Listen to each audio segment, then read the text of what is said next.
A thug pointed a gun at me and said, "I need an heir." Then his wife opened the door. The gun touched my neck at 11:47 p.m. I need an heir. I stopped breathing. The man behind me smelled of rain, cigarette smoke, and blood. I could see part of his reflection in the dark computer screen. Tall, broad, black coat. A cut above his eyebrow. The gun did not shake. Mine did. Both hands were flat against the desk. I had been alone in the fertility clinic for almost 2 hours, finishing records because my supervisor had promised me overtime. 40 minutes of extra pay. That was what my life was apparently worth. Turn around. I did, slowly. I knew his face. Everyone in the Eastern District knew his face. Rovan Saad, debt collector, enforcer, thug. People lowered their voices when they said his name. 3 years earlier, he had dragged a restaurant owner into the street in front of his wife and broken 2 of his fingers. The restaurant closed a week later. The owner left the city. Now Rovan stood in front of me. The gun was still against my neck. "You're Sonara Vale." It was not a question. "How do you know my name?" He glanced at my staff badge. I almost laughed. The sound came out wrong, more like a cough. His eyes narrowed. "Something funny? I thought you had been following me." "I don't follow women. You just threaten them in empty buildings?" His jaw moved. The man did not like me. Good. I did not like him either. "What do you want?" "I told you. You need an heir." "Yes." "Then you need a different building." For half a second, something strange crossed his face. Then it disappeared. He reached into his coat. I flinched. He saw it. His mouth tightened. But instead of another weapon, he placed a folded piece of paper on the desk. There was a patient number written on it. A storage code and a name. Inessa Sade. I looked at him. "Your wife. Open the system." "I can't." "Open it. I handle records. I don't have access to—" The gun pressed harder. "You have access." I looked into his eyes. Dark, tired, not wild. That frightened me more. Madmen could be unpredictable. Rovan Sade looked like a man who had already calculated exactly how much fear was necessary. "You're pointing a gun at a clinic worker," I whispered. "I know. For a medical file. I know. You could ask." I did. "What happened?" They lied. The front door opened. Rovan spun. So did I. The security alarm did not sound. Someone had entered with a key. A woman's voice came from the dark reception area. "Rovan?" The man with the gun closed his eyes. Just for a second, and in that second, I saw something I had not expected. Fear. Not of the police, not of being caught. Of her. Footsteps approached. A woman appeared in the doorway. She was thin, too thin. Her coat hung from her body as though it belonged to someone else. A scarf covered her head. There was a bruise beneath her left eye. Her skin had the grey, translucent look of someone who had spent too long beneath hospital lights. She looked at me, then at the gun, then at her husband. Her face crumpled. "You promised you wouldn't frighten her." I looked from her to Rovan. He lowered the gun. "You were supposed to wait in the car. You were supposed to ask." I asked 3 times. "You call that asking?" They kept lying. "So now you point guns at women?" He looked almost offended. "I wasn't going to shoot her." I stared at him. "That is extremely comforting." The woman looked at me. "I am sorry." "You're sorry?" "Yes. Your husband has a gun." "I know." He pointed it at my neck. "I know. And you're apologizing." Her eyes filled. I didn't know he would do this. Rovan looked away. That was when I understood. She was not afraid of him. She was disappointed in him, and somehow that affected him more. She walked toward the desk. "My name is Inessa." I gathered that. A faint smile touched her mouth, then vanished. "I need you to look up the number." I shook my head. "Why?"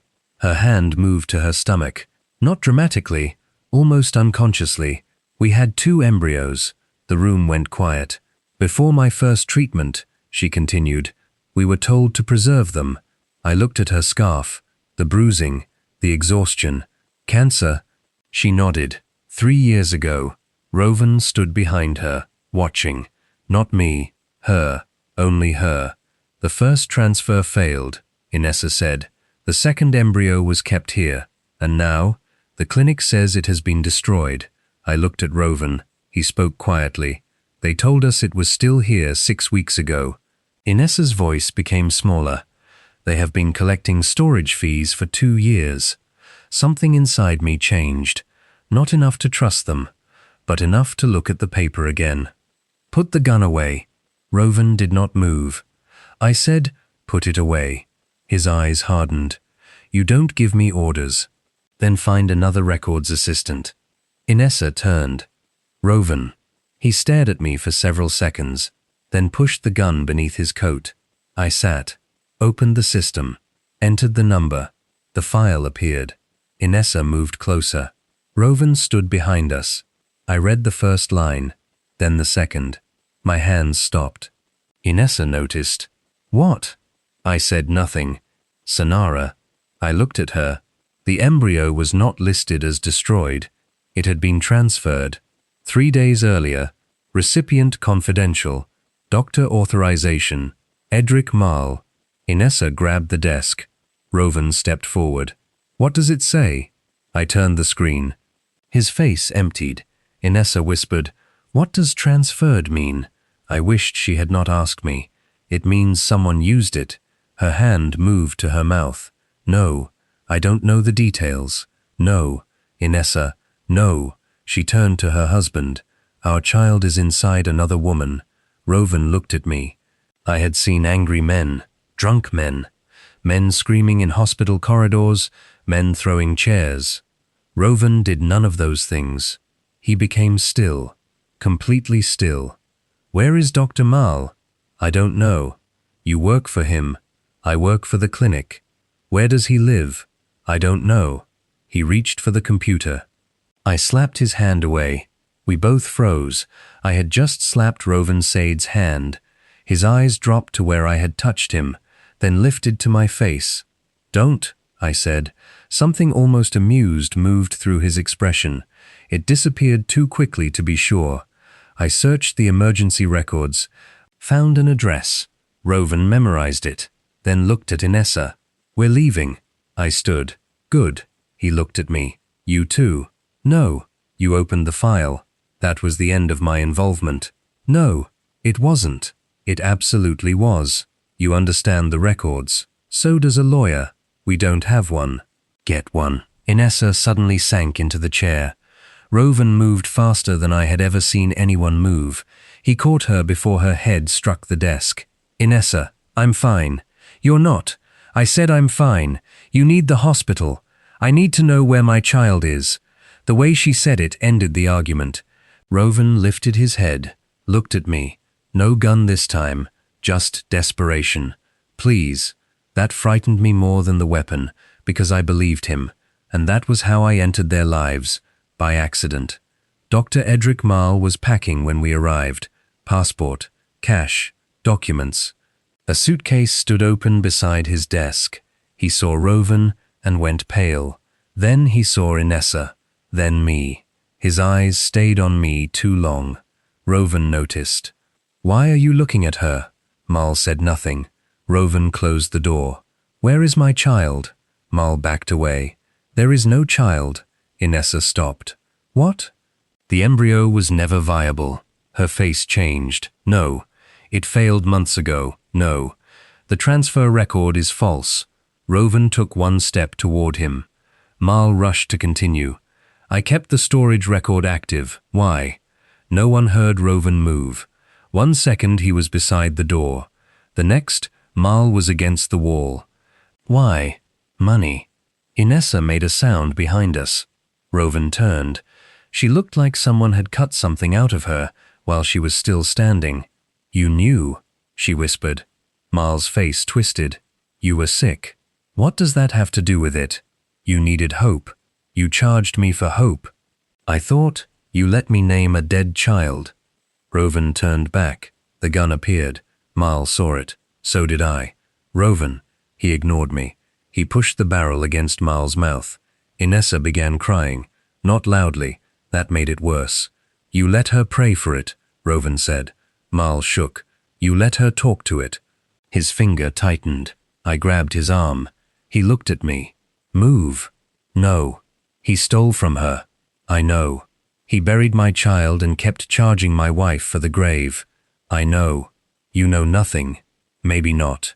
My voice shook. But if you kill him, she loses her child and her husband in the same night. His eyes changed. I nodded toward Inessa. Look at her. He did. She was staring at him, terrified. Not of him. For him. Rovan, she whispered. He removed the gun. Mal collapsed. Rovan stood over him, breathing hard. Then I saw the laptop. A folder was open. Patient records, payment schedules, names. I moved closer. One name stopped me. Sonara Vale. I clicked it. Rovan came behind me. What? I could not answer. There was a medical procedure scheduled under my name. The following morning, embryo transfer, recipient consent attached. My signature at the bottom. I had never signed it. What is that? Rovan asked. I stared at Mal. He wiped blood from his mouth. You people think thugs are the only monsters. Then he smiled at me. Ask your aunt. My aunt Orlena had raised me. She was the woman who came when my mother died. The woman who paid my rent when I lost my first job. The woman who found me work at the clinic. I called her. She confessed, before I finished the question. She had signed me into a private surrogacy arrangement. Without telling me. She had convinced herself I would agree after the money came. I listened to her cry through the phone. I was helping you. You sold me. No. You signed away my body. You were drowning. So you pushed my head underwater. Silence. Then she said the sentence I would remember for years. You would have said no. Yes. That was the problem. I ended the call. My hands were shaking. I could not feel my legs. Inessa came toward me. I moved away. Don't. She stopped.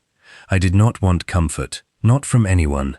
Especially not from a woman whose husband had pointed a gun at me less than 3 hours earlier. Rovan took the phone from my hand. Who did you owe money to? I laughed. It sounded broken. What? Your aunt said debt. I looked at him. Something in his face told me he already knew the answer. Bastian Core. Rovan became still. Inessa closed her eyes. I looked between them. What? Neither answered. What? Rovan spoke. He's my employer. The room went silent. Then Inessa laughed. A strange, empty laugh. Of course. Rovan turned. Inessa.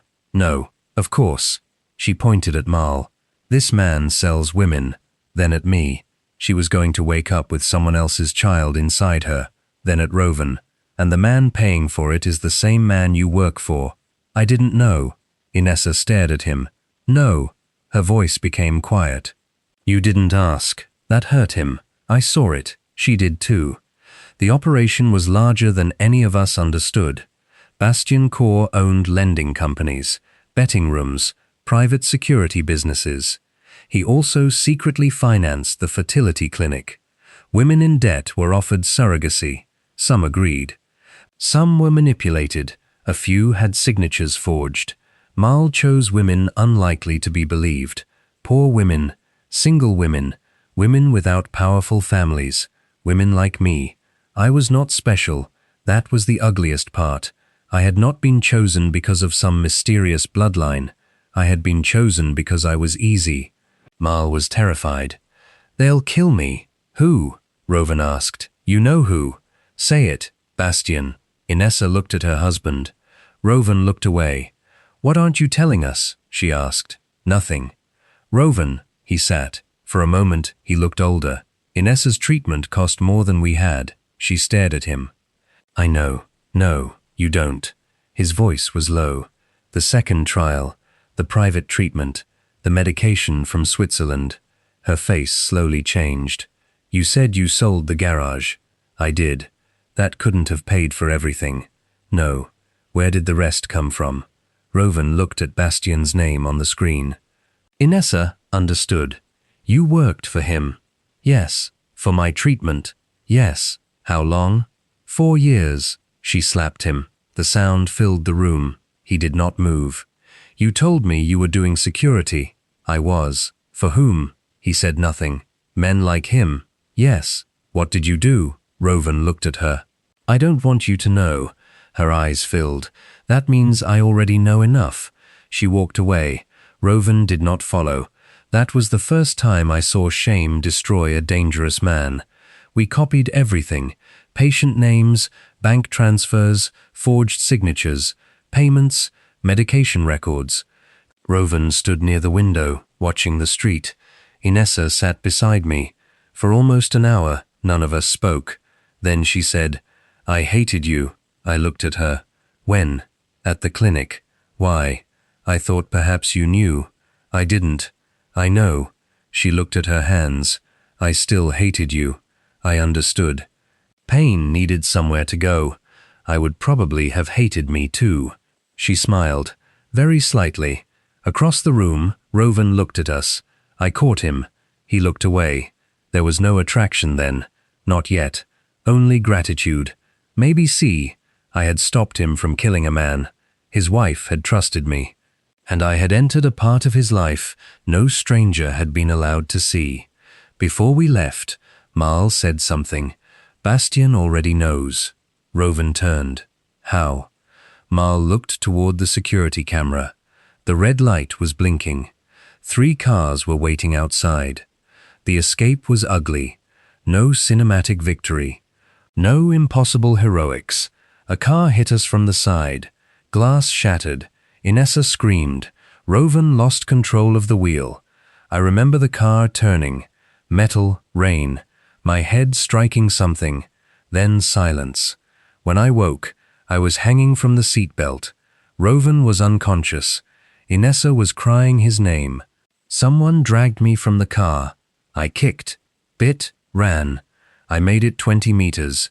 Then my ankle gave way. A man stood over me with an umbrella. Bastien Cour. He looked like a bank manager. That disappointed me. I had expected evil to be more imaginative. Sonara. I held the flash drive inside my fist. You forged my consent. Your aunt did. You paid her. I offered her a solution. You bought me. His expression remained calm. No, I bought a debt. Behind him, his men pulled Rowan from the car. Inessa screamed. Bastien sighed. Rowan has always been emotional. I laughed. Blood was in my mouth. That man? You'd be surprised. Bastien crouched. Give me the drive. No, it won't save you. Maybe. People do not care about women like you until your suffering becomes fashionable. He reached for my hand. A voice came from behind him. Stand up, Inessa. She held Rowan's gun. Her hand shook. Blood ran down her forehead. Bastien smiled. Inessa, you know me. Of course. She looked at Rowan, then back at Bastien, and understood. You paid for my treatment. Bastien smiled. I saved your life. No, she raised the gun. You bought my husband. Rowan woke before she fired. Inessa. She looked at him. You chose him. No, you did. I chose you. With what? He had no answer. Her voice broke. With other people's blood. Yes. That single word changed everything. No excuse. No defense. Just yes. Sirens approached. Not because the police had suddenly become noble, but because before leaving Mal's house, I had sent copies of the files to journalists, medical regulators, lawyers, and every advocacy organization I could find in the clinic records. Reporters arrived before the police. Cameras changed everything. Bastien Cour survived on silence. We gave him light. He was arrested before sunrise. So was Mal. My aunt turned herself in 2 days later, and Inessa returned to hospital. She never left again. I visited her 9 days later. I told myself I was going because she had saved my life. That was true. It was simply not the whole truth. Something had happened to us. The 3 of us. We had entered one another's lives violently and could not seem to leave cleanly. Inessa was awake when I arrived. Rowan was sleeping in a chair beside her.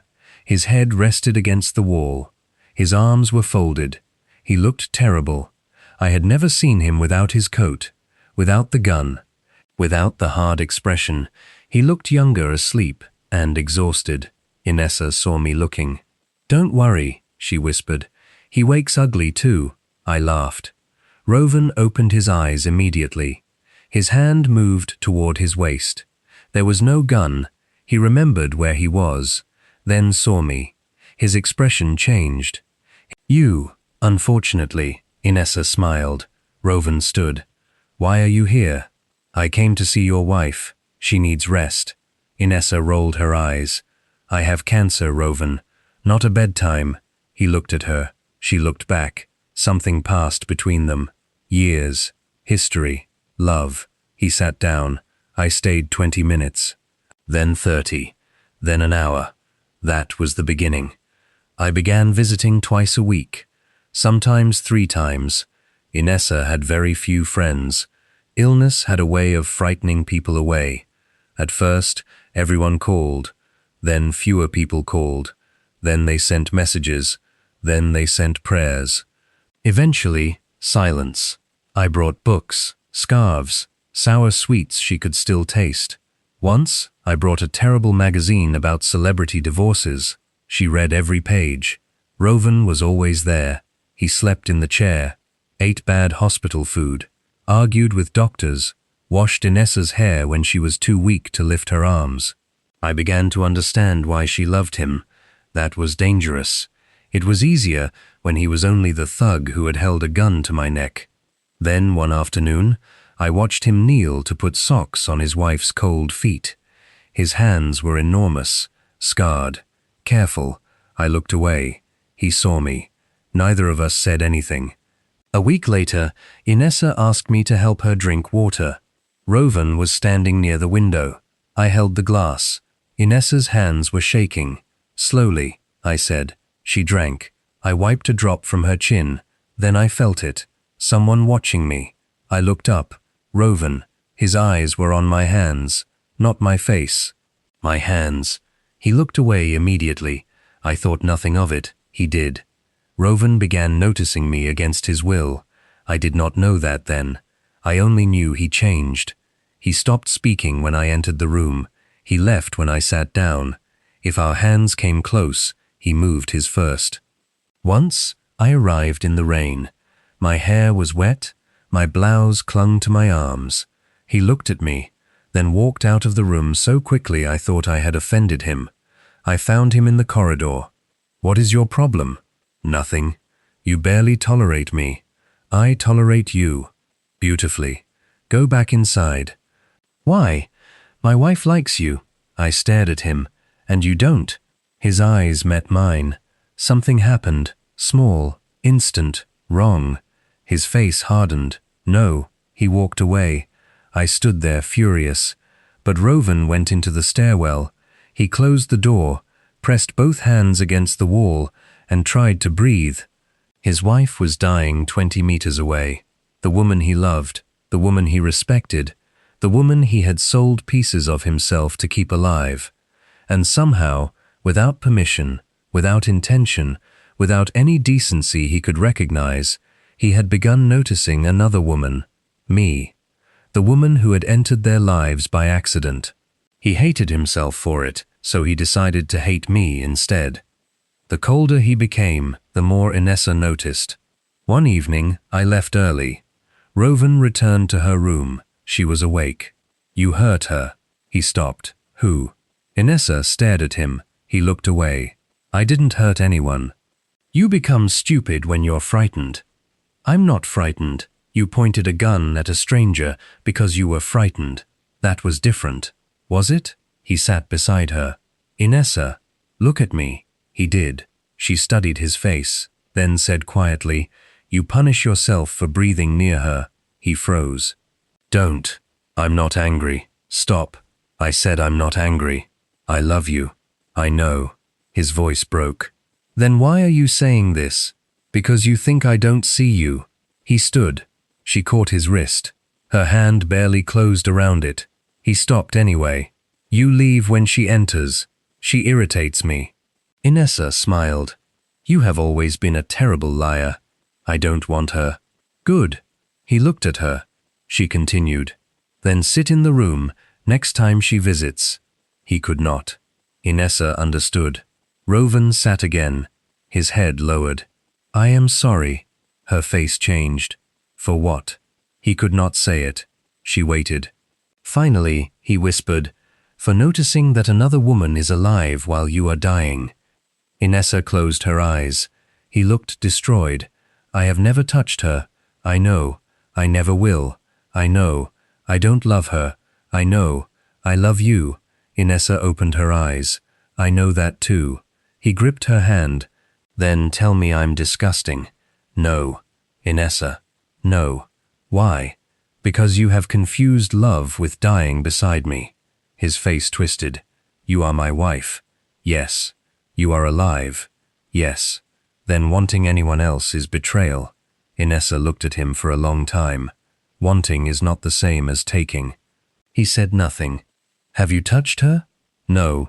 Have you made promises to her? No. Have you made my illness an excuse to crawl into her arms? His face hardened. Never. Then stop turning a feeling you did not choose into a crime you have not committed. He looked away. Inessa squeezed his hand. Just don't lie to me. I won't. And don't lie to her. There is nothing to tell. Inessa smiled sadly. That may be true now.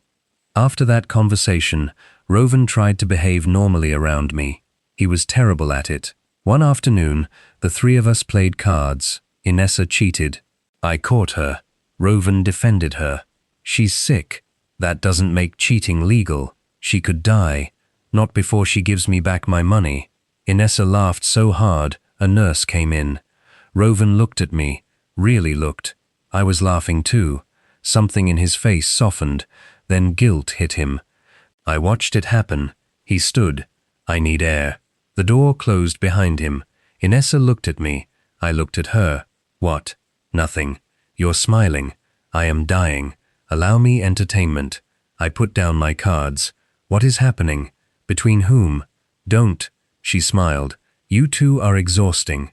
My heart changed rhythm. No. I didn't say anything. You were going to. I wasn't. You were. She became serious. Sonara. I stood. I should leave. Why? Because I don't want this conversation. Neither does he. That stopped me.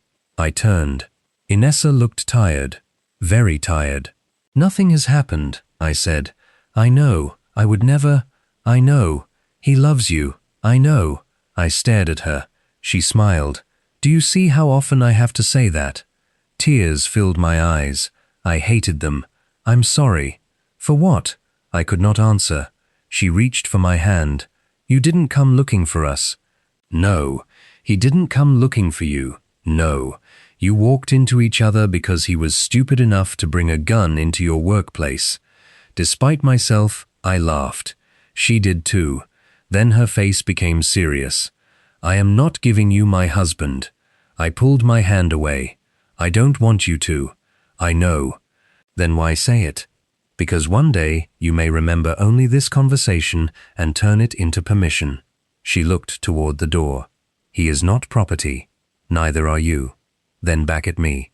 If something exists after me, it must belong to the two people still alive. I could not speak. But not now, she said. No, not while I am here. No. Good. She picked up her cards. Now sit down. You still owe me £12. You cheated. I have cancer. That is not a legal defense. She laughed again. Outside the room, unseen by us, Rowan stood with his back against the wall. He had heard everything, and hated himself even more. Inessa died 4 months later. There was no dramatic final speech, no beautiful last breath. She became weaker, then confused, then quiet. The last clear thing she said to me happened 3 days before. Rowan had gone to sign hospital papers. I helped her sit near the window. She looked at me. He looks at you. I closed my eyes. Inessa, I'm dying, Sonara. Don't insult me with politeness. I don't want to betray you. You won't. How can you know? Because I am not giving him to you. I almost smiled. She had said it before. She remembered. He was never mine to give. Her voice was weak. But listen to me. I did. Don't save him. I frowned. What? He will try to turn you into a punishment. I don't understand. He thinks suffering makes him good. I looked toward the door. Maybe he needs time. He needs more than time. She touched my hand. Make him live properly, or leave him alone. Those were the last words she ever said to me. She died 3 nights later. Rowan was holding her hand. I did not see him for 6 weeks. He disappeared after the funeral. No calls. No messages. I told myself I did not care. Then I found him behind the hospital. He had returned to collect her belongings. He was punching a brick wall. His knuckles were open. Blood ran down his wrists. Stop. He hit it again. I grabbed his arm. Stop. He pulled away. Go home. No. Sonara. Look at your hands. I know. Then stop. I don't know what to do with them. The words destroyed me. His face twisted. I washed her with these hands. I said nothing. I fed her. His voice broke. I held her when she couldn't stand. He looked at the blood. Now there is nothing for them to do. I took his wrists. He let me. Use them to build something. He laughed. It sounded ugly. I'm not that kind of man. No. He looked at me. But you could become one. Something passed between us. Grief. Need. The attraction neither of us wanted. His eyes dropped to my mouth. I saw it. He saw me see it. He pulled away so violently he struck the wall behind him. No. I stepped back. Rowan. No. His face filled with disgust. Not at me. At himself. She is barely cold. I know. You were her friend. I know. I wanted you before she died. The confession landed between us. I went still. He looked sick. I noticed you while she was alive. I could not breathe. I buried my wife with your name already living somewhere inside me. Tears filled his eyes. I am not doing this. He walked away. I let him. Because Inessa had warned me. Do not save him. For 9 months, Rowan fought me. He fought himself harder. He testified against Bastian's network. He sold his cars, his apartment, everything bought with money he could not explain cleanly. He paid compensation into a fund for women harmed by the clinic. He took legitimate security work. He stopped carrying a gun. When we met, he was polite, distant, almost cruel. He never stayed alone with me. I finally confronted him outside the legal aid center. Stop looking at me like I stole something. He froze. You didn't. Then why do you punish me? I don't. You leave rooms when I enter. I'm busy. You stopped answering my calls. You shouldn't call me. Why? He looked at me. Because I answer in my head. The anger left me. He looked away. I stepped closer. He stepped back. Don't. I haven't touched you. That's the problem. My breath caught. He closed his eyes. I know what happens if you touch me. What? I will want it again. Silence. Then I said, you are grieving. I am wanting you. The words were quiet, brutal. I have been wanting you since I had no right to. His face hardened. My wife died loving me. I know. I loved her. I know. I still love her. I know. And I want you. His voice cracked. I don't know how to hold those things without becoming a man I hate. I wanted to touch him. I did not. Instead, I said, then don't come to me until you can carry both truths without turning me into your guilt. His face changed. I continued, I am not the woman who replaced Inessa. No, I am not proof that you never loved her. No, and I will not spend my life being punished because you survived your wife. He looked at me. You think I can just decide to stop? No, I stepped back. I think you can decide not to use me as the knife. Then I left. He stayed away. Not for a week, not for a month, almost a year. Time did what neither of us could force. It did not erase Inessa. That mattered. Rowan visited her grave, at first every day, then every Sunday. Then when he needed to speak to her, he stopped asking the dead for permission to live. I built the Legal Aid Center. We helped women challenge fraudulent medical contracts. We exposed 2 more clinics. My aunt received a suspended sentence after cooperating with investigators. I saw her twice. I still did not know if forgiveness would come. Maybe some things were not supposed to arrive on schedule. Rovan and I met occasionally. Court hearings, fundraisers, case meetings. The attraction remained, but it changed. It stopped feeling like a crime. It became quieter, patient. One afternoon, he arrived at the center with a broken chair. "What is that? You said I should build something." "That was almost 2 years ago." "I'm slow," I laughed. He looked at me, and this time he did not run. He repaired every broken chair in the building, then the shelves, then the back gate. He never asked me for anything. That was how time entered, not with fireworks, with repaired hinges. Coffee left on desks, long drives after court hearings, arguments, silences. The day I realized I loved him, he was sitting on the floor helping a woman's 6-year-old son fix a toy truck. The same scarred hands, different work. I remembered the hospital wall. I don't know what to do with my hands. Now he did. On the 2nd anniversary of Inessa's death, we visited her grave, together. Rovan placed white lilies on the stone. I stood several feet away. He looked at me. "Come here." I did. We stood side by side. "I loved her," he said. "I know. I will always love her. I know." He looked at me. "I love you." I closed my eyes. There it was. No guilt, no apology, no dead woman being erased to make room for a living one. Just truth. I looked at him. "I know." He laughed. A real laugh. "You sound like her. She trained me." His eyes filled. Mine did too. He touched my face, then stopped. "Can I?" 2 years earlier, he had put a gun against my neck without permission. Now he was asking before touching my cheek. I nodded. He kissed me, not like a starving man, not like grief, not like betrayal, like time had finally finished doing what neither of us could rush. A year later, the Legal Aid Center received a new case. A young woman stood outside the gate, barefoot, pregnant, terrified. Behind her were 2 men in expensive suits. One carried a folder, the other carried a contract. The girl looked at me. They said I signed. Rovan stepped beside me. His whole body changed. I recognized the old man inside him, the thug, the weapon, the part of him that knew exactly how fear worked. One of the men looked at him. "Move." Rovan reached inside his coat. The men froze. So did I. He pulled out his phone and started recording. "My name is Rovan Saad," he said. "Please say that again." The men looked at each other. I opened the gate. The girl ran inside. Rovan stood beside me. No gun, no threats, no blood. Later that night, after the police had taken statements and the girl was safe, I found him in the empty office. He was looking at a photograph. Inessa. I sat beside him. He did not hide it.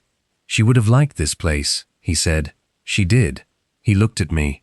Sometimes grief still lived in his face. I had stopped being jealous of it. Love did not always replace love. Sometimes it grew beside what had survived. He put the photograph back on the desk, then took my hand. And I thought about the night we met. A thug had pointed a gun at me and said he needed an heir. He had been wrong. He did not need an heir.